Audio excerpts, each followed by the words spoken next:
Hello and welcome to my channel By4 English for You. In this video we are going to master adnominal relative clauses जिसको adjective clauses भी बोलते हैं.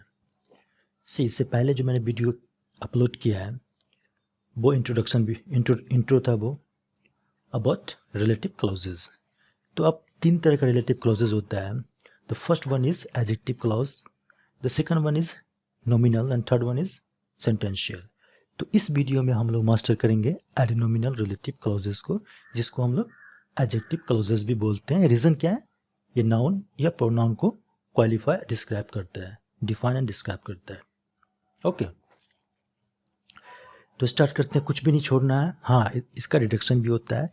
तो reduction तो आगे आगे का बात है. तो जब आपका ये तीनों पार्ट्स खत्म हो जाएगा, एडनोमिनल, नोमिनल एंड सेंटेंशियल, तो उसके बाद जब मैं बताऊंगा रिडक्शन तो उसमें डिटेल में बताऊंगा रिडक्शन कैसे होता है. काफ़ी इंटरेस्टिंग है, काफ़ी मज़ा आएगा. तो देखते हैं इसको एडनोमिनल रिलेटिव क्लॉजेस. सबसे पहले जो ये नोट में जो लिखा हुआ है इसको तो आप नोट ही कर लो, क्योंकि ये काफ़ी इंपॉर्टेंट है. ये जितना भी चीज़ है ये सारा का सारा जो वैलिड है वो किसके लिए वैलिड है? एडनोमिनल रिलेटिव क्लॉज के लिए. क्योंकि इस वीडियो में जब भी मैं रिलेटिव क्लॉज बोलूँगा उसका मतलब होगा एडजेक्टिव क्लॉज. ठीक, अगर नहीं होगा तो मैं स्पेसिफाई कर दूंगा. See the first one, defining clause. जो आपका एडजेक्टिव क्लॉज होता है वो डिफाइनिंग होगा या नॉन डिफाइनिंग, यानी इसेंशियल होगा या नॉन इसेंशियल. अगर इसेंशियल होगा तो आप ये समझ लो उसको आप डिलीट नहीं कर सकते. अगर डिलीट कर दिए तो आपका मीनिंग खत्म हो जाएगा. जो आप कहना चाहते हो वो कह नहीं पाओगे, टोटल का टोटल खत्म हो जाएगा. ठीक, मीनिंगलेस हो जाएगा वो आपका सेंटेंस. ग्रामेटिकल सही होगा बट मीनिंगलेस होगा, क्योंकि जो आप कहना चाहते हो वो नहीं कह पाओगे. तो उसको क्या बोलते हैं? डिफाइनिंग, रिस्ट्रिक्टिव और इसेंशियल रिलेटिव क्लॉज. अभी जो मैं रिलेटिव क्लॉज बोल रहा हूँ इसका मतलब क्या? Adjective clause.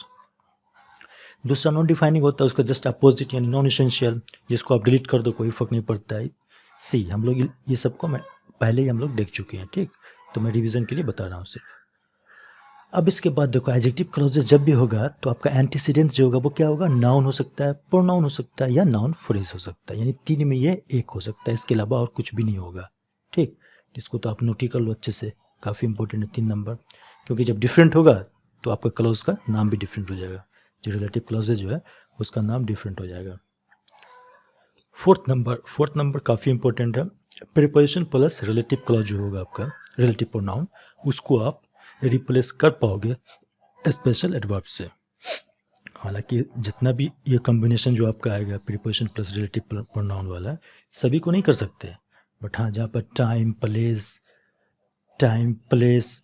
When means time, where means place, why means reason, अगर ये तीन अगर आपको देना है तो उस केस में आप रिप्लेस कर सकते हो. ये तो आपका ऑप्शनल है, नहीं भी करोगे तो कोई बात नहीं, आप रिलेटिव प्रोनाउन से ही काम चला सकते हैं. और fifth number, in the defining clause, ये भी इंपॉर्टेंट है, the pronoun can B omitted if it stands for the object of the clause. बोलने का मतलब आपका जो डिफाइंड, आपका जो एडजेक्टिव क्लॉज है अगर वो इसेंशियल है, डिफाइनिंग है, तो उसमें अगर ऑब्जेक्ट यूज हुआ है तो उस ऑब्जेक्ट को आप डिलीट कर सकते हो विदाउट एनी इश्यू. आप डिलीट कर दो, कोई फर्क नहीं पड़ता. ठीक, तो ये 5 पॉइंट्स जो है अबाउट एडजेक्टिव क्लॉजेस, तो इसको आप नोट कर लो, काफ़ी इंपॉर्टेंट है. अब इसी 5 पॉइंट्स को मैं डिस्कस करूँगा नीचे कम्प्लीटली डिटेल में. यानी एडजेक्टिव क्लॉज के बारे में आप इस वीडियो के बाद कभी भी आपको कोई परेशानी नहीं होने वाली है एडजेक्टिव क्लॉजेस के लेकर. सी द फर्स्ट एग्जाम्पल मैं डिफाइनिंग का दिया हूँ.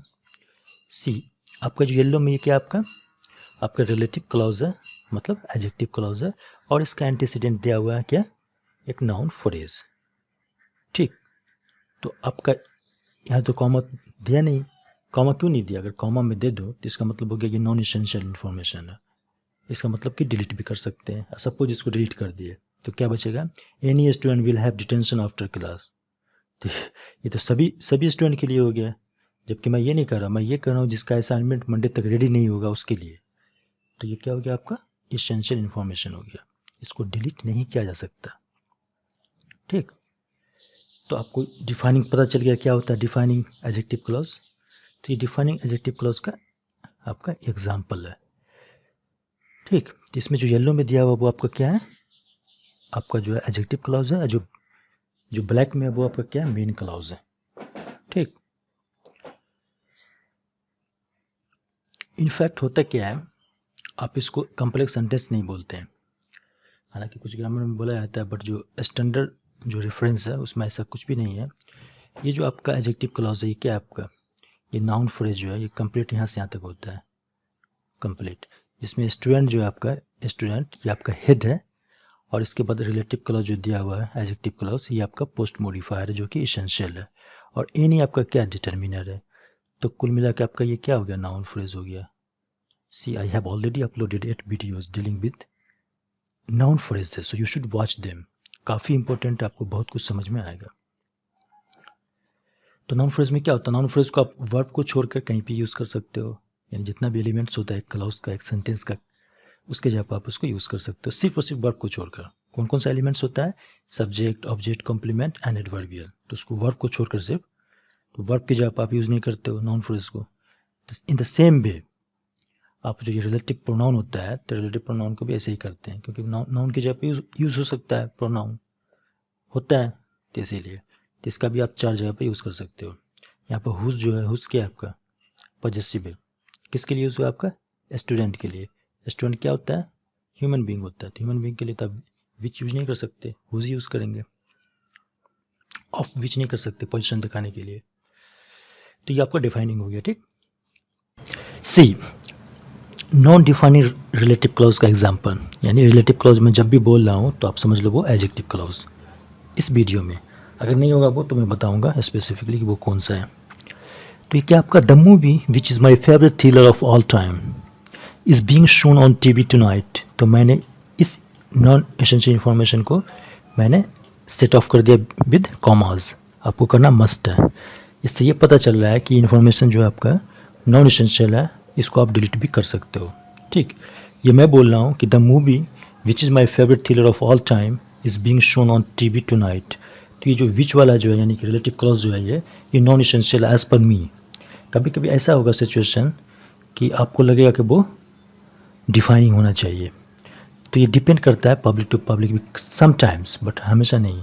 आपको देखने से ही पता चल जाएगा कि ये जो है आपको नॉन एसेंशियल है। फॉर एग्जांपल मैंने बोला the movie which is my favourite thriller of all time, तो मैं ये जो इन्फॉर्मेशन दे रहा हूँ विच क्लॉज में यानी रिलेटिव क्लॉज में, ये तो मैं दे रहा हूँ एक्स्ट्रा इन्फॉर्मेशन, इसको अगर नहीं भी दूँ तो कोई फ़र्क नहीं पड़ता है।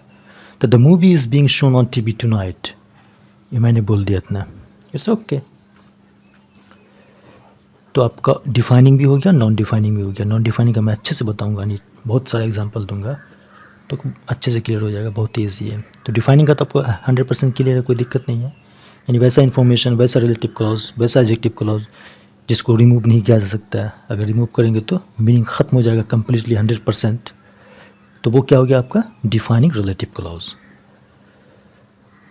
तो अब देखते हैं नेक्स्ट, इसमें एक पॉइंट है, एक पॉइंट ये वाला, प्रीपोजिशन प्लस रिलेटिव प्रोनाउन जब आए तो आप उसको रिप्लेस कर सकते हो एडवर्ब से, अगर पॉसिबल हो तो, अगर टाइम, प्लेस, रीज़न अगर हो तो वही वाला एग्जांपल यहाँ पर, the day on which Rahul arrived was Friday, तो मैंने लिखा ऑन विच, तो ये क्या बता रहा है, टाइम बता रहा है ना, तो इसको आप रिप्लेस कर सकते हो व्हेन से।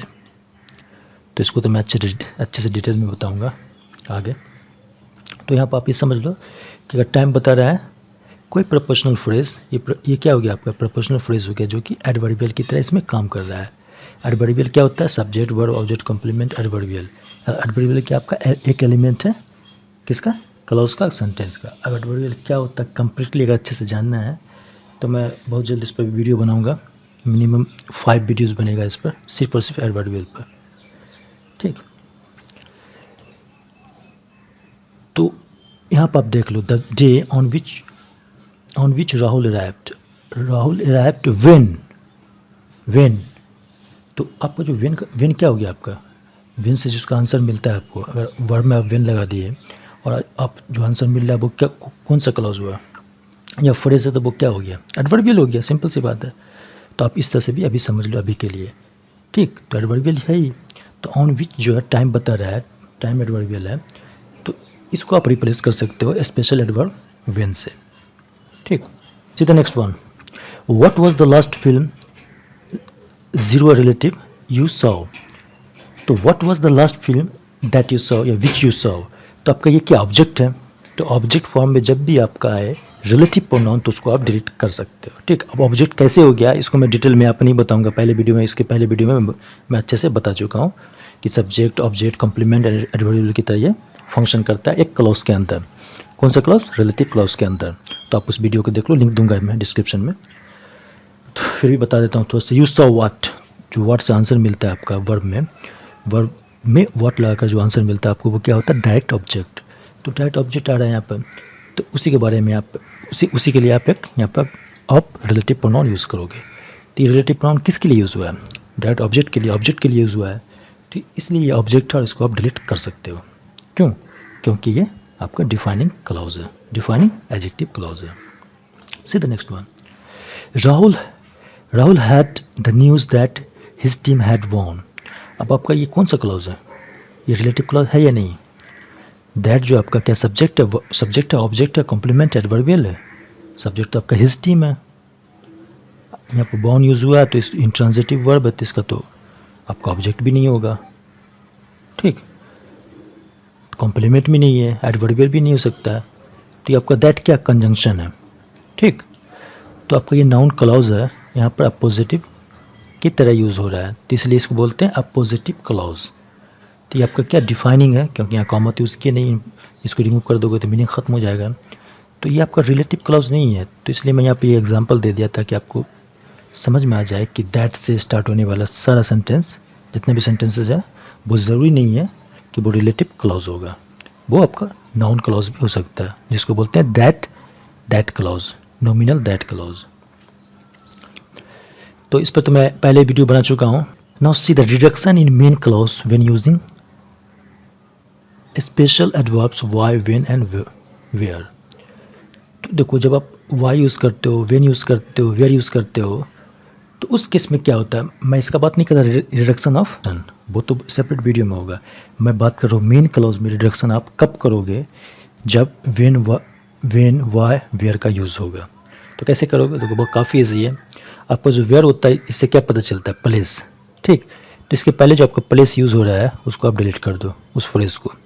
व्हेन से क्या पता चलता है? टाइम, तो टाइम वाला फ्रेज जो है उसको आप डिलीट कर दो। वाई से क्या पता चलता है? रीज़न वाला जो है फ्रेज, उसको आप डिलीट कर दो।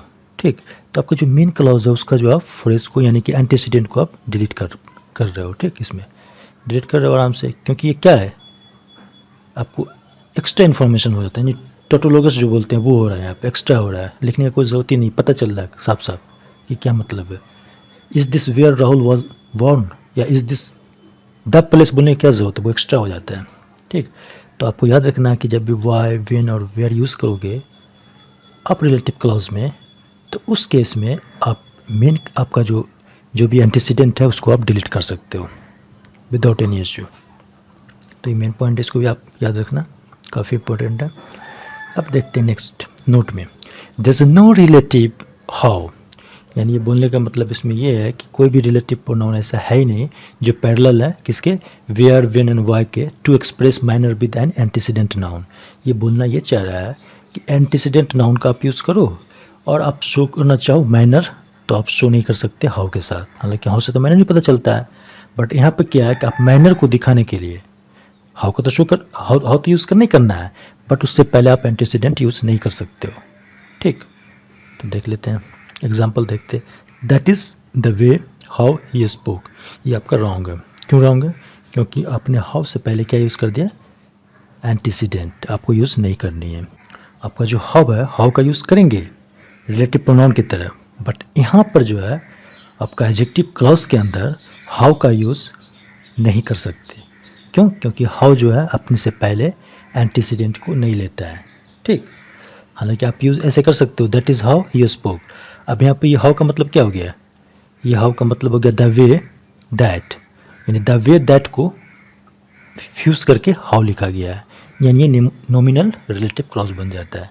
ठीक, तो नॉमिनल के लिए आपका हाउ फिक्स है, यानी हाउ का यूज़ किया जाता है नॉमिनल में, आप रिलेटिव में यूज़ नहीं कर सकते। आप एडजेक्टिव क्लॉज में आप हाउ को यूज़ नहीं कर सकते, क्योंकि एडजेक्टिव क्लॉज में एंटीसीडेंट होता है, नाउन प्रोनाउन और नाउन फ्रेज। तो उसमें आप नहीं कर सकते, बट दूसरे क्लॉजेज में कर सकते हैं। For example nominal relative clause में कर सकते हैं। वहाँ पर हाउ का मतलब क्या होता है? हाउ का मतलब हो जाता है the way that, the way. For example नीचे वाला देख लो example, that is the way that he spoke. तो यहाँ पर द वे दैट को फ्यूज़ करके यहाँ पर हाउ का यूज़ किया जाता है। तो समटाइम्स इस क्लॉज को ये भी बोलते हैं फ्यूज्ड क्लॉज। तो अलग अलग नाम है, वैसे इसका जो स्टैंडर्ड नाम है नॉमिनल रिलेटिव क्लॉज, ये वाला जो ग्रीन में है। अब इसी को आप चाहते हो रिलेटिव क्लॉज का यूज़ करते हुए, यानी एडजेक्टिव क्लॉज का यूज़ करते हुए बताना, तो आपको कंप्लीट लिखना होगा, यानी कि एंटीसीडेंट देना होगा। एंटीसीडेंट देना होगा, हाउ यूज़ नहीं करके आपको दैट यूज़ करना होगा। और दैट क्या है यहाँ पर आपका ऑब्जेक्ट है, तो ऑब्जेक्ट को आप डिलीट भी कर सकते हो। ठीक, that is the way he spoke. Okay, काफ़ी ईजी है। अब देखते हैं, अब तो और डिटेल में जाते हैं। प्रपोजिशन प्लस प्रोनाउन, जब भी आपका प्रपोजिशन प्लस प्रोनाउन आए तो आप उसको रिप्लेस कर सकते हो किससे? व्हेन से, वाई से एंड वेयर से। ठीक, बट ये ज़रूरी नहीं है कि टोटल का टोटल जितना भी फ्रेजेज आएगा। सबसे पहले तो आप ये नोट कर लो कि प्रपोजिशन प्लस प्रोनाउन जो आएगा इसको बोलेंगे एडवर्बियल, क्योंकि एडवर्ब की जगह पे यूज़ होगा, ये एडवर्ब की तरह फंक्शन करेगा क्लॉज के अंदर। तो इसमें क्या है कि जितना भी क्लॉजेज आएगा इस तरह, ये फ्रेजेज आएगा इस तरह एडवर्बियल, तो यानी प्रपोजिशनल फ्रेजेस, तो इसको आप आँख मूंद कर व्हेन, वाई, वेयर से रिप्लेस नहीं कर सकते। सिर्फ और सिर्फ उसी को कर सकते हैं जो टाइम बताएगा, रीज़न बताएगा और प्लेस बताएगा। एक एग्जांपल लेते हैं, the person to whom any complaint should be addressed is Bilal. अब इसमें आप देखो ये क्या, टू क्या आपका प्रपोजिशन, हुम क्या आपका रिलेटिव प्रोनाउन, इस दोनों को मिलाकर आप क्या बन गया आपका प्रपोजिशनल फ्रेज। तो अगर आप इसको चाहोगे रिप्लेस कर देना किसी एडवर्ब से, नहीं कर सकते। एडवर्ब तो आपके पास तीन ही है स्पेशल, कौन कौन है? वाई, वेयर, तीन ही है ना, वाई, वेयर एंड व्हेन, तो तीन ही है। तो इस तीन में से एक यूज़ करना है, चौथा नहीं। तो इसमें तो आप यूज़ हुआ ही नहीं, यानी इसको आप कुछ नहीं कर सकते। The person to whom any complaint should be addressed is Bilal. ठीक, अब देखते हैं एक और नोट की बात है। Initial preposition are normally avoided in more informal use.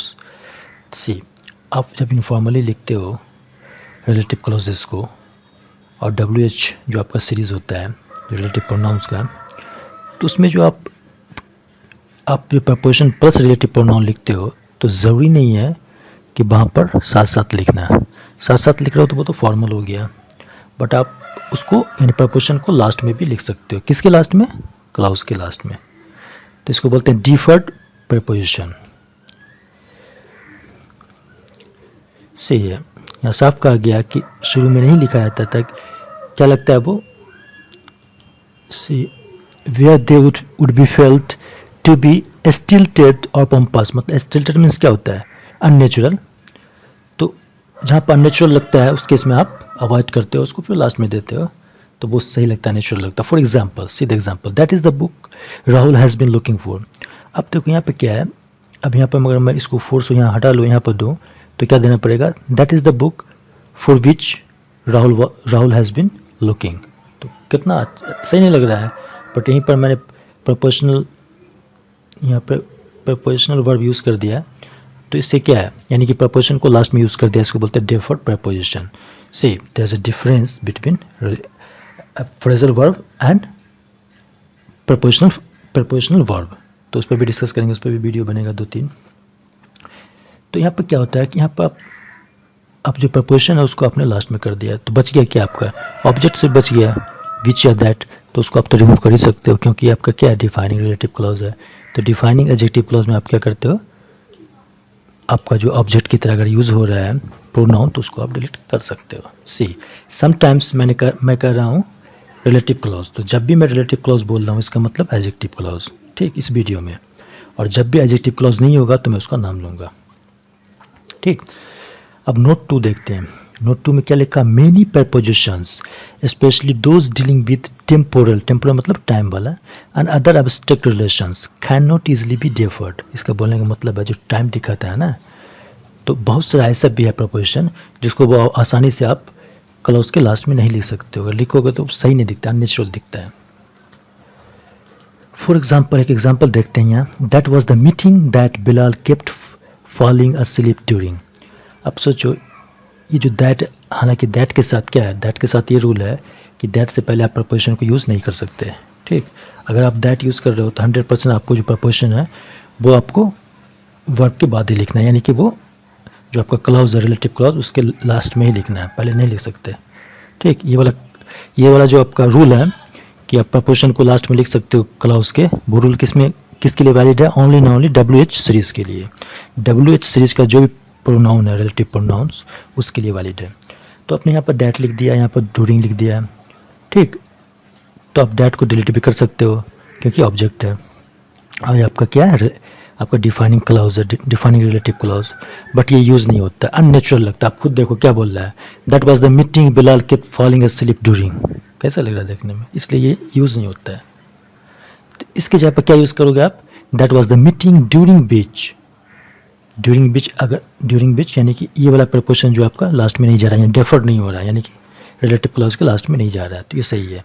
आप ड्यूरिंग बीच यूज़ कर दो, व्हेन यूज़ कर दो, वेयर यूज़ कर दो, सब चल रहा है इसमें। ठीक,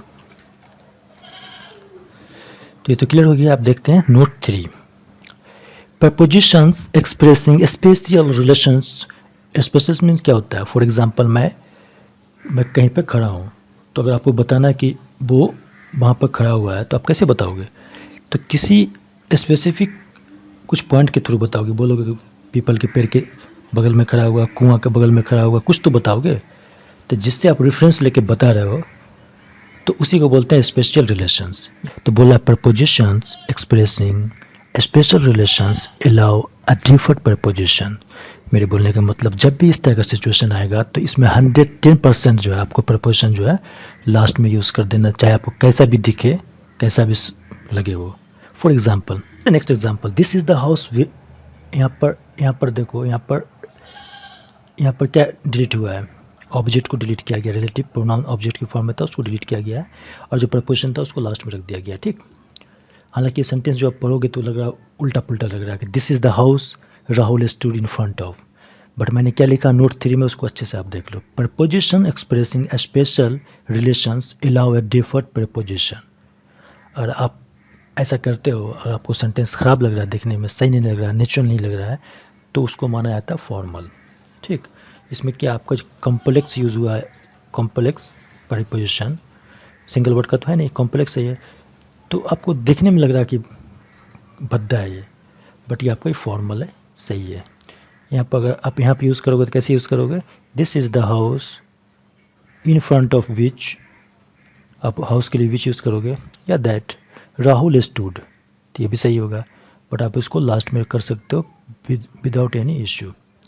इस नोट नंबर 3 को आप पॉइंट नोट कर लो, काफ़ी इंपॉर्टेंट है। ये किसके साथ वैलिड है? वो प्रपोजिशन जो स्पेशल रिलेशन दिखाता हो। ठीक, सीधा नेक्स्ट वन। अब इस तरह से लिखते हो। अब एक और एग्जांपल यहाँ पे देखो, फॉर्मल किस तरह का है। It was in a book that a formal teacher of mine thought of at one time presenting me with some quotations from. अब इसमें देखो, इसमें क्या है, इसमें मैंने सेम रूल को अप्लाई करते हुए फ्रॉम को लास्ट में किया है। ये आपको कैसा लग रहा है देखने में? एकदम भद्दा दिख रहा है सेंटेंस, हालांकि फॉर्मल है। ऐसे आप लिखोगे तो ऐसे नहीं लिखते कोई, अब ये काफ़ी फॉर्मल हो जाता है क्योंकि पढ़ने में सही नहीं लगता है। फ्रॉम आपने लास्ट में लिखा, हालांकि ग्रामेटिकल 100% ये सही है।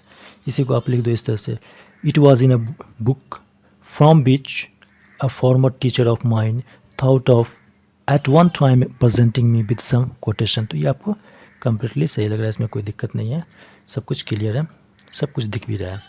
क्या दिख रहा है आपका? जो रिलेटिव क्लॉज कहाँ से कहाँ तक है, यहाँ से लेकर यहाँ तक है, इसमें भी वही बात है, बट इसमें आपने क्या किया, प्रपोजिशन को लास्ट में कर दिया जो कि फॉर्मल है। सीधा note number 4, a deferred preposition. Deferred मतलब जिसको लास्ट में यूज़ करते हो क्लॉज के, एडजेक्टिव क्लॉज के, is the only natural choice when there is coordination of one prepositional and one non prepositional construction. ये बोल रहा है कि जब आप कोऑर्डिनेशन करोगे किसके बीच, प्रपोजिशनल और नॉन प्रीपोजिशनल कंस्ट्रक्शन के बीच इन रिलेटिव क्लॉज, तो उस केस में सिर्फ और सिर्फ आपको जो यूज़ करना है वो क्या यूज़ करना है, डिफर्ड प्रीपोजिशन, यानी कि लास्ट में यूज़ करना है, वो नेचुरल है। ठीक, see this sentence, we should restrict ourselves to words, ठीक, with which we are familiar and can use confidently. तो इस केस में क्या मैंने यहाँ पर विच को डिलीट कर दिया, क्योंकि वो ऑब्जेक्ट है, ऑब्जेक्ट को डिलीट कर सकते हो आप एसेंशियल एडजेक्टिव क्लॉज में। तो बच गया विद, तो विद को आप कहाँ यूज़ करोगे? विद को जस्ट इसका जो वी आर फेमिलियर विद, यानी कि आपका जो ये क्या हो गया, आपका सब्जेक्ट हो गया, और आपका लास्ट में जो बच गया यानी प्रेडिकेट के लास्ट में यूज़ करना है, विद यहाँ पे यूज़ कर दिया है, ठीक। तो विद को आप यहाँ यूज़ नहीं कर सकते हो। We are familiar and can use confidently with, आपको पहले यूज़ करना है इसमें विद, ठीक, क्योंकि कोऑर्डिनेशन जो यहाँ पर हो रहा है किसके किसके बीच में हो रहा है। देखो यहाँ से आर फेमिलियर विद, ये आपका क्या हो गया, सब्जेक्ट के बाद जो बच गया प्रेडिकेट, और फिर यहाँ से शुरू होता है दूसरा प्रेडिकेट, कैन यूज़ कॉन्फिडेंटली। तो ये जो हो गया, ये क्या कंपाउंड प्रेडिकेट हो गया आपका। बट जो फर्स्ट वाला यानी एंड से पहले वाला, उसमें आपका प्रपोजिशन तो है, बट सेकंड वाले में नहीं है। तो कैसे कोऑर्डिनेशन होगा? कोऑर्डिनेशन का रूल क्या होता है? कोऑर्डिनेशन का रूल ये होता है कि कोऑर्डिनेटर के left side and right side में जो कुछ भी आप यूज़ कर रहे हो, दोनों का ग्रामेटिकल जो पोजीशन है वो सेम होना चाहिए। अगर नाउन लेफ्ट साइड में है तो राइट साइड में भी नाउन होना चाहिए। तो यहाँ पर क्या है, यहाँ पर जो कौन सा टेंस है लेफ्ट साइड में, लेफ्ट साइड में है आर यूज़ हुआ है, आर फेमिलियर, ये आपका कौन सा टेंस है? प्रेजेंट टेंस है। और इसके बाद एंड के बाद क्या कौन सा टेंस है? ये भी प्रेजेंट टेंस है। अगर सपोज़ मैं यहाँ पर सब्जेक्ट दे दूँ, विच लिख दूँ, विच कैन यूज़ कॉन्फिडेंटली, तो फिर क्या होगा? देखो अगर सेंटेंस में मैं इस तरह से दूँ, we should restrict ourselves to words we are familiar with and we can use confidently, और and which we can use confidently, अगर ऐसे भी कर दूँ तो ये क्या हो जाएगा? आपका एक सेंटेंस हो जाएगा, independent sentence, an independent clause और एक सिंपल सेंटेंस हो जाएगा। तो अब एक सिंपल सेंटेंस आपको राइट साइड में एंड के और लेफ्ट साइड में फ्रेज है, तो ऐसा तो होता नहीं है। ऐसा कोऑर्डिनेशन कभी नहीं होता। कोऑर्डिनेशन तब होता है अगर दो क्लॉज के बीच में भी आपको करना है तो दोनों क्लॉजेस सेम होना चाहिए। फॉर एग्जांपल दोनों आपका डिपेंडेंट होना चाहिए या दोनों इंडिपेंडेंट होना चाहिए, यानी left side right side coordinator के जो है सेम फंक्शन होना चाहिए, डिफरेंट नहीं। तो इसीलिए हम यहाँ पर आप सब्जेक्ट नहीं दे सकते। यहाँ पे इलिप्सिस का यूज़ हुआ है जिसको मैं डिस्कस करूँगा एक वीडियो में अच्छे से। यहाँ पर आप सब्जेक्ट नहीं दिए तो आपका ये क्या बन गया? यहाँ पर आपका बन गया कंपाउंड प्रेडिकेट। तो सिंपल है, प्रेडिकेट है, कोई दिक्कत नहीं है। एंड से पहले आप कॉमा भी यूज़ नहीं कर सकते, ओके, क्योंकि कंपाउंड सेंटेंस तो है नहीं। ओके, अब देखते हैं 8 patterns for the time expression in a sentence such as. ये आपका एक सेंटेंस है, ठीक, उसमें मैंने स्टार्टिंग का छोड़ रखा है, ठीक। यहाँ पर जो है एंटीसीडेंट भी आएगा और साथ साथ आपका रिलेटिव प्रोनाउन भी आएगा, ठीक। यानी कि आपका जो एडजेक्टिव क्लॉज होगा वो भी इसी में आएगा, और लास्ट में आपका वर्ड संडे होगा। तो ये 8 पैटर्न्स हम लोग देखते हैं, और जितना भी मैंने इसमें यूज़ किया टोटल का टोटल आपका जो है डिफाइनिंग रिलेटिव क्लॉजेज है, यानी एडजेक्टिव क्लॉज है जो कौन है, इसेंशियल है, उसको रिमूव नहीं किया जा सकता। सीधा first pattern, antecedent plus preposition plus WH pronoun. तो एंटीसीडेंट इसमें देख लो द डे है, और प्रीपोजिशन देख लो ऑन है, और WH प्रोनाउन क्या है, विच है। The day on which he arrived was Sunday, ये आपका परफेक्ट है, कोई दिक्कत नहीं है, ठीक। ये तो फर्स्ट पैटर्न हो गया। इसमें क्या आपका विच, ही अराइव्ड, आपको विच क्या बता रहा है, टाइम बता रहा है। अब नेक्स्ट देखते हैं कैसे कैसे कहाँ क्या क्या डिलीट कर सकते हैं, सब कुछ समझ में आपको आ जाएगा अच्छे से। अब नेक्स्ट देखते हैं, नेक्स्ट में क्या, antecedent WH pronoun and deferred preposition. मैंने क्या कहा, मैंने ये कहा जब भी टाइम बताता हुआ एडवर्बियल हो, यानी प्रपोजिशन प्लस रिलेटिव प्रोनाउन हो, तो वो प्रपोजिशन को आप लास्ट में यूज़ कर सकते हो। किसके लास्ट में? क्लॉज के लास्ट में। तो इसमें वही किया गया, आप क्लॉज के लास्ट में आप यूज़ कर दिए। यहाँ पर ऑन, यहाँ जो ऑन यूज़ हुआ है इसको उठाकर आप यहाँ कर दो, ठीक। तो आपका 2 पैटर्न तो क्लियर है। अब थर्ड देखते हैं। थर्ड में क्या है, antecedent plus that plus deferred preposition. आप दैट यूज़ करोगे तो बाय डिफ़ॉल्ट आपको लास्ट में ही यूज़ करना है प्रपोजिशन, पहले तो कर नहीं सकते हो, ये तो रूल ही है, ये मैं पहले ही डिस्कस कर चुका हूँ। तो ये तो आपको याद ही रखना अच्छे से, इसमें से कुछ है नहीं, दैट के केस में आप प्रीपोजिशन दैट से पहले यूज नहीं कर सकते अगर दैट आपका रिलेटिव प्रोनाउन है तो। ठीक, अब देखो fourth number, antecedent plus zero relative plus deferred preposition. अब देखो मैंने क्या कहा था कि अगर जब भी ऑब्जेक्ट हो रिलेटिव प्रोनाउन तो उसको आप डिलीट कर सकते हो किस में, डिफाइनिंग रिलेटिव क्लॉज में। तो यहाँ क्या है, ये डिफाइनिंग ही है, तो इसमें आप जीरो रिलेटिव प्रोनाउन यूज़ कर दो, कोई दिक्कत नहीं है, बट आप प्रपोजिशन को यूज़ कर सकते हो लास्ट में। ठीक, see the sixth number, antecedent plus zero relative plus zero preposition, यानी इसमें जो है आप जीरो रिलेटिव भी यूज़ करो और जीरो प्रपोजिशन भी है। इसका मतलब कि आप एडवर्बियल को जो कि आपका प्रपोजिशनल फ्रेज है उसको कंप्लीटली डिलीट ही कर दो। The day she arrived was Sunday, आप ऐसा भी कर सकते हो, ये भी वैलिड है। ठीक, टाइम एक्सप्रेशन के साथ। See the seventh number, antecedent plus that plus zero preposition. आप दैट जब यूज़ करोगे, ठीक, टाइम एक्सप्रेशन वाला है, the day that, time expression में क्यों बोल रहा हूँ, क्योंकि दैट किसके लिए यूज़ हुआ है, द डे के लिए। ठीक, द डे की आपका एंटीसीडेंट है, the day that she arrived was Sunday. यहाँ पर आपको प्रपोजिशन लिखने का ज़रूरत नहीं है, आप इसको जीरो प्रपोजिशन यूज़ कर सकते हो। तो 7 नंबर हो गया। अब 8 नंबर देखते हैं। See the WH clause without antecedent. देखो WH क्लॉज है आपका, ठीक, आपका एंटीसीडेंट दिया हुआ नहीं है, तब वो 100% क्या है, वो आपका नॉमिनल रिलेटिव क्लॉज, जिसको मैं डिस्कस करूँगा अच्छे से एक वीडियो में। ये तो आपको फर्स्ट ही एक एडजेक्टिव क्लॉज, उसके बाद नॉमिनल करूँगा तो उसमें आपको डिटेल में बताऊँगा नॉमिनल रिलेटिव क्लॉज में कौन कौन सा रिलेटिव प्रोनाउन यूज़ करेंगे, एडवर्ब यूज़ करेंगे डिटेल में। बट यहाँ पर समझ लो, ये जो आपका नॉमिनल जो होता है वो भी आपका एडनॉमिनल यानी एडजेक्टिव की तरह होता है, बस उसमें एंटीसीडेंट जो होता है ना वो आपका फ्यूज़ होता है, यानी एक ही मिला हुआ होता है। फॉर एग्जाम्पल देखो, when she arrived was Sunday, तो यहाँ पर जो व्हेन है ना, व्हेन, तो व्हेन का मतलब ये मत समझो कि ये अकेला एक व्हेन है, ये आपका इसमें जो है एंटीसीडेंट भी ऐड है और आपका रिलेटिव प्रोनाउन भी ऐड है, दोनों ऐड है। अब कैसे क्या होता है मैं डिटेल में बताऊंगा नेक्स्ट वीडियो में, जब मैं बताऊंगा नॉमिनल रिलेटिव क्लॉजेस। आप यहाँ पे इससे इतना समझ लो कि अगर एंटीसीडेंट नहीं दिया हुआ है, WH क्लॉज विदाउट एंटीसीडेंट, तो वो आपका नॉमिनल रिलेटिव क्लॉज हो जाता है। ठीक, अभी के लिए इतना ही, आप समझो नॉमिनल रिलेटिव क्लॉज को। नेक्स्ट वीडियो में तो डिटेल बताऊंगा ये अच्छे से completely. See the fifth note, in expression of time omission of the preposition is usual whether the pronoun is that और जीरो। मेरे बोलने का मतलब आपका जो रिलेटिव प्रोनाउन है दैट हो या ज़ीरो हो, दोनों के केस में आपका जो प्रपोजिशन है यानी एक्सप्रेशन ऑफ टाइम में जो है प्रपोजिशन को आप रिमूव कर सकते हो, समझो, कोई दिक्कत नहीं है। फॉर एग्जाम्पल यहाँ देखो, what is the time he normally arrives, आप दैट का है, दैट को तो रिमूव कर ही दोगे, कोई दिक्कत नहीं, ऐट को भी रिमूव कर दो, यानी जब दैट को रिमूव कर दोगे तो ये क्या होगा, ज़ीरो हो जाएगा।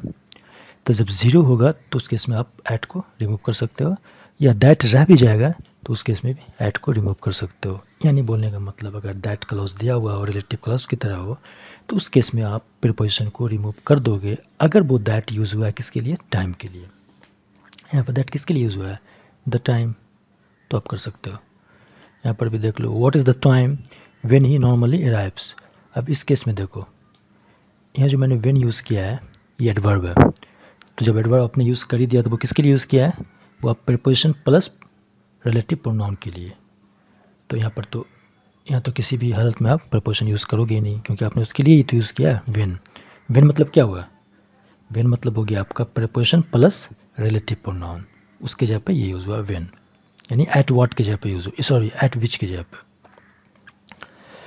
What is the day that she left town, तो यहाँ पे एक और एग्जाम्पल है, दोनों को आप डिलीट कर सकते हो, कोई इशू नहीं। दैट के केस में तो आप प्रीपोजिशन को डिलीट कर दो, कोई दिक्कत ही नहीं है।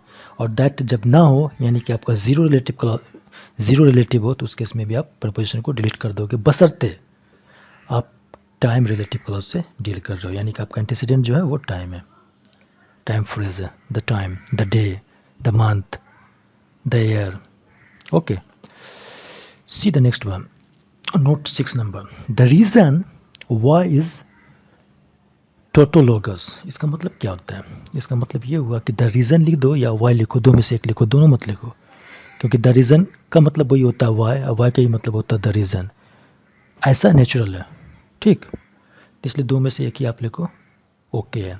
Is that the reason he came, या इज़ दैट वाई ही केम, दोनों एक ही है, ठीक।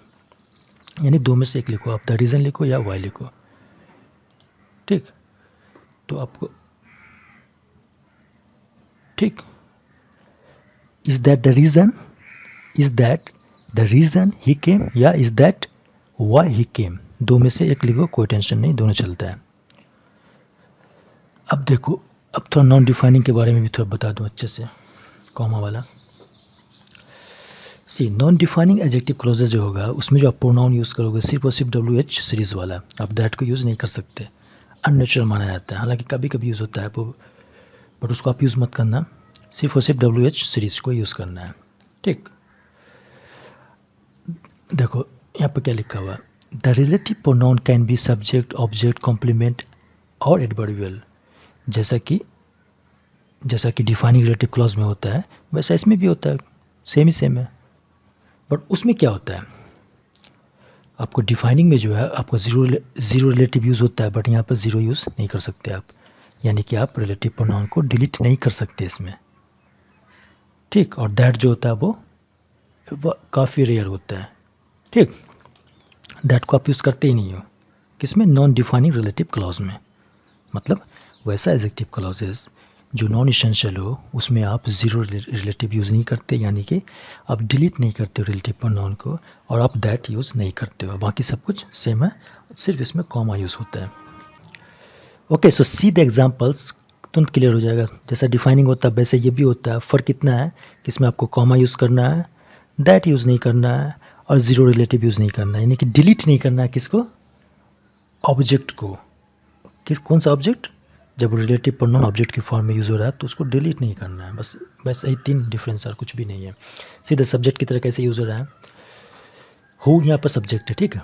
अब आप बोलोगे कॉमा क्यों दे दिए, तो कॉमा इसलिए यहाँ पर दिए, देखो लास्ट में यूज़ हुआ है रिलेटिव क्लॉज, तो यहाँ पर फुल स्टॉप यूज़ हो रहा है, दोनों तरफ कॉमा यूज़ नहीं करना, लास्ट में फुल स्टॉप यूज़ होता है ना सेंटेंस के, तो यहाँ पर कॉमा यूज़ कर दोगे, तो इससे ये पता चल रहा है कि ये जो इन्फॉर्मेशन आपका है नॉन इसेंशियल है। आई स्पोक टू डॉक्टर मासूम, इतना बोल कर मैं छोड़ दूँ तो जिनसे मेरी बात हो रही है वो समझ जाएगा मैंने मासूम से बात की। अब आगे मैं क्या बोलना चाह रहा हूँ वो एक्स्ट्रा है, who was unwilling to give further details, ये एक्स्ट्रा इन्फॉर्मेशन है, तो इसको क्या बोलते हैं, नॉन इसेंशियल, तो इसलिए इसमें कॉमा लगा, ठीक। सेम सब में ऐसा ही है। या फिर मैंने विच यूज़ किया है, बुक है तो आपका क्या है, नॉन पर्सन है तो आप विच यूज़ कर दो, या मासूम क्या नाम, ह्यूमन बीइंग का नाम है तो हु यूज़ हुआ।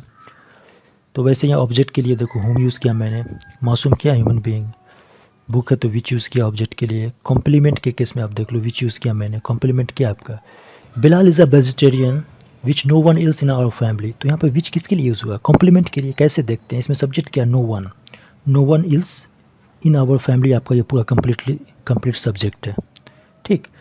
तो इसमें वर्ब किया भाई, तो यहाँ पर no one else in our family is a vegetarian, आप ये बोलना चाह रहे हो, एलिप्सिस यूज़ हुआ है, मैं उसको डिस्कस करूँगा अच्छे से। तो यहाँ पर आपका विच किसके लिए यूज़ हुआ है, विच आपका यूज़ हुआ है अ वेजिटेरियन के, ठीक। तो आपने यहाँ पे जो मिस कर दिया वो क्या मिस किया है, आपने मिस कर दिया है which no one else in our family, तो इसको आपको विच को अगर आप डिलीट कर दो तो आप क्या लिखोगे, no one else in our family is a vegetarian. तो आपने इसके बाद जो आप लिखते हो वो क्या आता है, आपका सब्जेक्ट का कॉम्प्लीमेंट होता है, ठीक। इसके बाद ज़रूरी नहीं कि सब्जेक्ट का कॉम्प्लीमेंट ही आता है, एडवर्बियल भी आता है सब्जेक्ट रिलेटेड, उसको भी मैं डिस्कस करूँगा। बट मोस्टली क्या आता है आपका, कॉम्प्लीमेंट अगर आएगा तो वो कौन सा आएगा, सब्जेक्ट कॉम्प्लीमेंट। तो सब्जेक्ट कॉम्प्लीमेंट को आपने यहाँ पर नहीं यूज़ किया, उसी के जगह आपने क्या यूज़ किया, विच, तो ये क्या आपका कॉम्प्लीमेंट की तरह यूज़ हो रहा है। अब next example, Rahul wants low calorie food which this vegetable curry certainly is, तो इस केस में क्या है, इस केस में भी आपका विच जो यूज़ हुआ है किसके लिए यूज़ हुआ है, Rahul wants low calorie food, तो लो कैलोरी फूड जो है यहाँ से यहाँ तक आपका एंटीसीडेंट है, ठीक। और इस एंटीसीडेंट के लिए आपने यूज़ किया यहाँ पर विच। अभी आप बताओ ये जो विच है ये क्या है, इस रिलेटिव क्लॉज का, इस रिलेटिव क्लॉज में आप क्या यूज़ करोगे, अगर विच को डिलीट कर दिए तो क्या लिखोगे, this vegetable curry certainly is low calorie food, ये यूज़ करोगे ना। तो लो कैलोरी फूड के बदले आपने यहाँ पे विच को यूज़ किया है, तो इसलिए आप ये विच क्या हो गया आपका कॉम्प्लीमेंट हो गया, क्योंकि इज जो होता है वर्ब टू बी यानी कि लिंकिंग वर्ब, उसके बाद आप क्या यूज़ करते हो सब्जेक्ट का कॉम्प्लीमेंट, अगर कॉम्प्लीमेंट होगा तो। हालांकि सब्जेक्ट रिलेटेड एडवर्बियल भी यूज़ होता है। हालांकि इसको मैं पहले डिस्कस कर चुका हूँ अच्छे से, जब मैंने डिस्कस किया रिलेटिव प्रोनाउन के बारे में, तो वहाँ से भी आप देख सकते हो, उसका लिंक दे दूंगा इसमें, इससे पहले वाले वीडियो में, उससे पहले वाले वीडियो में। ओके, ये तो काफ़ी ईजी है। तो इसमें ये मैं बताने की कोशिश कर रहा था कि नॉन डिफाइनिंग आप सबको आपको कॉमा देना है, दैट यूज़ नहीं करना है, दो चीज़। और तीसरा क्या है, तीसरा आपको रिलेटिव प्रोनाउन को डिलीट नहीं करना अगर वो ऑब्जेक्ट हो तो। ये तीन चीज़ पे आपको फोकस रखना नॉन डिफाइनिंग एडजेक्टिव क्लोजेस के केस में। एक एडवर्बियल का भी देख लो, इसमें एडवर्बियल का छूटा हुआ है। This is new type of word process about which there has been so much publicity. अब देखो यहाँ पर कॉमा यूज़ हुआ है ना, कॉमा यूज़ करना मस्ट है। अब यहाँ पे देखो एडवर्बियल यूज़ हुआ है अबाउट विच, तो इसमें आप किसी दो में से आप चाहोगे कि अबाउट को लास्ट में यूज़ कर रहा हूँ या इसको डिलीट करके इसको लास्ट में यूज़ कर देता हूँ, तो ऐसा नहीं है, डिलीट नहीं होगा। आप प्रपोजिशन को लास्ट में यूज़ कर सकते हो, बट आपका जो ये आपका जो प्रोनाउन है वो डिलीट नहीं होगा, तो इसमें डिलीट नहीं हुआ। अब देखो नेक्स्ट एग्जांपल में विच यहाँ पर है, आपने अबाउट को लास्ट में कर दिया है। तो WH जो फैमिली है उसका जो भी रिलेटिव प्रोनाउंस है, सभी के केस में अगर आपको उससे पहले प्रपोजिशन आता है तो उसको आप क्लॉज के लास्ट में रख सकते हो, सिर्फ और सिर्फ WH फैमिली में, डैट में नहीं। डैट भी आपका जो है रिलेटिव प्रोनाउन की तरह यूज़ होता है, तो उसके केस में नहीं, सिर्फ और सिर्फ WH सीरीज़ के केस में। तो यहाँ पर वही रूल वैलिड है। बट हाँ, अगर आप चाहोगे इसमें विच को डिलीट कर देना तो वो पॉसिबल नहीं है। क्यों नहीं है? क्योंकि ये आपका नॉन एसेंशियल इन्फॉर्मेशन है, आप डिलीट नहीं कर सकते। ठीक, आपका ये नॉन डिफाइनिंग रिलेटिव क्लॉज है। अब एक एग्जांपल मैं लिया हूँ, एक सिंपल सेंटेंस है। ये सिंपल सेंटेंस आपको दिख रहा है कितना 6 लाइंस का है, आपको लगता होगा बहुत ये कॉम्प्लेक्स है, कंपाउंड होगा, बट एक सिंपल सेंटेंस। इसमें मैं इसलिए एक एग्जांपल को लिया हूँ, मैं बार बार लेता हूँ इस एग्जांपल को। इसमें मैं दिखाने की कोशिश कर रहा हूँ कि देखो कितना क्लॉजेज इसमें यूज़ हुआ है और कौन कौन सा क्लॉज है। सी द फर्स्ट, आपको जो ग्रीन में है वो तो आपका यहाँ से यहाँ तक क्या है, कॉमा से पहले यानी सेंटेंस स्टार्ट हुआ है और आपने ये फ्रेज को लिख डाला है, तो इसको क्या बोलते हैं, इंट्रोडक्टिव प्रपोजनल फ्रेज।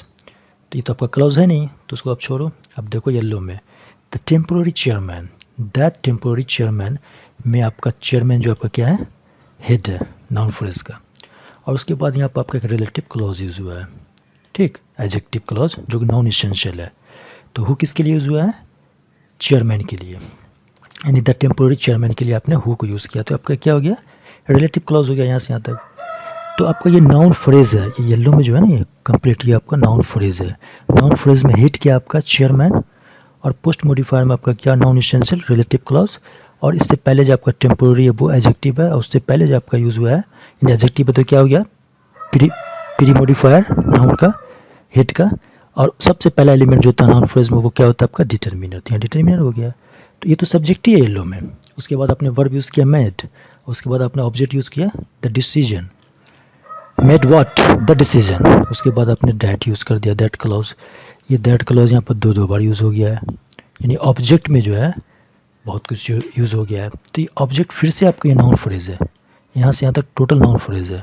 इस नाउन फ्रेज के अंदर आपका डिसीजन हेड है, बट ये जो है इसके बाद जो आपने दैट क्लॉज यूज़ किया यहाँ से यहाँ तक, दैट यहाँ से यहाँ तक, ये आपका क्या, अपोजिटिव क्लॉज है, ये नाउन क्लॉज, ये आपका जो है अपोजिटिव है। ये आप इसको ये मत समझो कि ये मैड ये आपका ऑब्जेक्ट है, दैट ऑब्जेक्ट आपका ये है, दैट डिसीजन यहाँ से लेके कंप्लीट ऑब्जेक्ट है, और ऑब्जेक्ट क्या आपका नाउन फ्रेज है।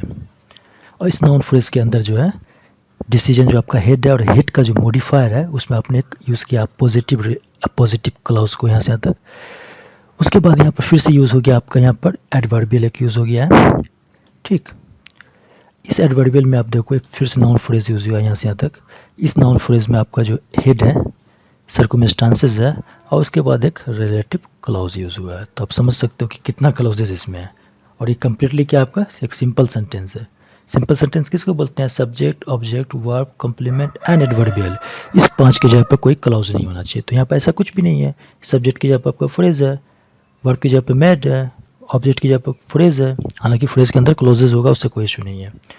सी, तो ये जो आपका सेंटेंस है, इस सेंटेंस को अगर कोई आपसे पूछिए कौन सा सेंटेंस है, सिंपल है, कंपाउंड है, कॉम्प्लेक्स है, क्या है ये, तो आपको बताना है ये सिंपल है। पूछेगा क्यों, तो आपको बताना है कि आपका जो एलिमेंट्स होता है क्लॉज में, subject, object, complement, adverbial, okay, subject, verb, object, complement and adverbial, ये जो 5 होता है एलिमेंट्स, इसकी जगह पर अगर कोई क्लॉज होगा तो वो आपका कॉम्प्लेक्स सेंटेंस होगा, ठीक, अदरवाइज सिंपल होगा। तो इसमें क्या है, आपका जो सब्जेक्ट है वहाँ पर तो आपका फ्रेज़ है, नाउन फ्रेज़ है, हालांकि नाउन फ्रेज़ के अंदर क्लॉज है, उससे कोई फ़र्क नहीं पड़ता है, ठीक, इंटरनली आपका क्लॉज चाहे जितना भी हो कोई दिक्कत नहीं है। तो आपका ये सब्जेक्ट क्या, आपका नाउन फ्रेज़ है, वर्ब में आपका एक सिंगल वर्ब है मैड, और ऑब्जेक्ट की जगह पर है फिर से नाउन फ्रेज़ है, और उस नाउन फ्रेज़ के अंदर 2 क्लॉजेज है, उससे कोई इशू नहीं है। यानी कॉम्प्लेक्सिटी जो है at the level of phrases होगा उसमें, उससे कोई फ़र्क नहीं पड़ता है। अगर at the level of elements होगा तो फ़र्क पड़ता है। तो at the level of element में क्या है, आपका कितना एलिमेंट है, टोटल 4 एलिमेंट है इसमें। जो आपका ग्रीन वाला ये आपका क्या है, प्रपोजिशनल फ्रेज है, जिसको इंट्रोडक्टरी फ्रेज की तरह यूज़ किया गया है इस सेंटेंस में, तो ये एडवर्बियल है। तो एक आपका एडवर्बियल ये हो गया, ठीक। आप ये हो गया आपका एडवर्बियल, ये हो गया सब्जेक्ट, 2 हो गया, मैट, वर्ब हो गया 3, और फिर ऑब्जेक्ट, यानी 4 एलिमेंट्स है इसमें, कोई भी क्लॉज है ही नहीं। तो ये आपका सिंपल सेंटेंस है। ये एग्जांपल लेने का मकसद सिर्फ मेरा ये था, ये बताना था कि देखो दैट क्लॉज को आप यहाँ पर जो यूज़ हुआ है ये रिलेटिव क्लॉज नहीं है, ये पॉजिटिव क्लॉज है, ठीक। और इसमें देखो किस तरह से दैट क्लॉजेस यूज़ हुआ है, सिर्फ इतना बताना था। और थोड़ा ये भी बताना था मुझे कि देखो आप लंबा लंबा सेंटेंस को देखकर ये मत बताया करो कि कॉम्प्लेक्स है, कंपाउंड है, उसमें देखो कि वो है क्या है, उसके अकॉर्डिंगली आप उसको रिकॉग्नाइज करो। ओके, तो इतना ही था इसमें। तो आपका जो रिलेटिव क्लॉजेज है, यानी कि एडजेक्टिव रिलेटिव क्लॉज, वो ख़त्म होता है। इसमें हम लोगों ने क्या क्या सीखा, तो इसमें हम लोगों ने सीखा कि ये जो आपका एडजेक्टिव क्लॉज होता है, ये एडजेक्टिव क्लॉज में का मेन पॉइंट्स जो होता है वो क्या क्या होता है, वो डिफाइनिंग हो सकता है या नॉन डिफाइनिंग हो सकता है, और इसका एंटीसीडेंट जो है नाउन, प्रोनाउन या नाउन फ्रेज हो सकता है, इसके अलावा और कोई नहीं। और हमने ये भी सीखा अगर प्रीपोजिशन और रिलेटिव प्रोनाउन अगर दोनों साथ में आ रहा है as per the requirement of a sentence, तो उस केस में आप रिलेटिव एडवर्ब का यूज़ कर सकते हो, जो कि 3 ही है, व्हेन, वेयर एंड व्हाई, जिसमें व्हेन जो है टाइम के लिए, वेयर जो है प्लेस के लिए, व्हाई है रीज़न के लिए, आप यूज़ कर सकते हो। और हमने ये भी सीखा कि डिफाइनिंग क्लॉज जो होगा, डिफाइनिंग रिलेटिव क्लॉज, यानी एडजेक्टिव डिफाइन, जो एडजेक्टिव होगा एसेंशियल वाला एडजेक्टिव क्लॉज, उसमें जो है अगर ऑब्जेक्ट है, ऑब्जेक्ट की तरह यूज़ हुआ रिलेटिव प्रोनाउन, तो उसको डिलीट कर सकते हैं, जो कि नॉन डिफाइनिंग में नहीं कर सकते, डिफाइनिंग में ही कर सकते हैं ऐसा। और नॉन डिफाइनिंग में दैट को यूज़ नहीं करना है, नॉन डिफाइनिंग में ज़ीरो रिलेटिव को यूज़ नहीं करना है, यानी रिलेटिव प्रोनाउन को जो डिलीट करते हैं ऑब्जेक्ट के फॉर्म में डिफाइनिंग क्लॉज में, वो नहीं करना है नॉन डिफाइनिंग में। तो हम लोगों ने ये सीखा। आई होप कि आप लोगों को समझ में आया होगा। अगर थोड़ा भी कुछ भी प्रॉब्लम है regarding this adjective clauses, you can put your question in the comment section.